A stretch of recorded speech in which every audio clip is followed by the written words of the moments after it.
Hi, I'm Megan, and I'm rereading the Twilight books to talk about what's fun, what's wild, and what's deeply problematic about them. This is part 2 of chapter 7 of Twilight and chapter 8 of Midnight Sun. Today we're talking about misogyny. At this point, Bella has boiled her options with Edward down to 2 choices. Option 1 is going to be to ignore him. This is the correct choice when somebody wants to kill you. But this idea sends her into a pit of despair unlike anything us mere mortals can imagine, so she picks option 2, of course.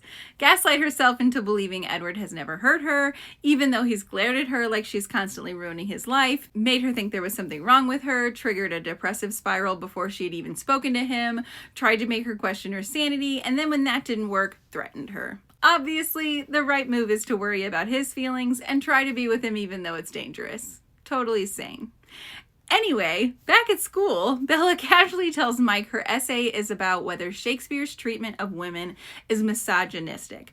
The irony is deafening here. The story claims to be about a strong, intelligent girl, but instead repeatedly reinforces harmful ideas about girls, women, and relationships.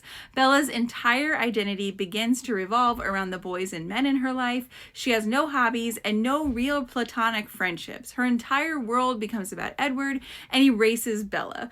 When he leaves and she suffers depression, self-loathing, panic attacks, etc., this is romanticized as proof of her love. All of the girls around her are written as two-dimensional and relationship-focused. All of her desires, they're ignored. Her privacy and her choice is eradicated in the name of love.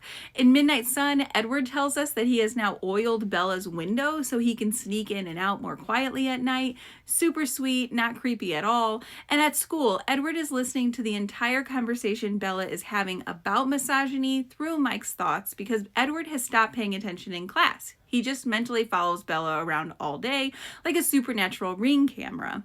She tries to have boundaries and they are ignored. When Mike asks Bella out again, Edward calls it persistence. No means no. This is not persistence. This is harassment. These boys need to knock it off. Stephanie is creating a dynamic that reflects and reinforces these misogynistic ideas about what girls should tolerate and what love looks like. And I'm not a fan of it being in our YA world where our teenagers are predominantly reading. What do you think? Let me know in the comments and come back at 6 p.m. to wrap up Chapter 7 in Part 3.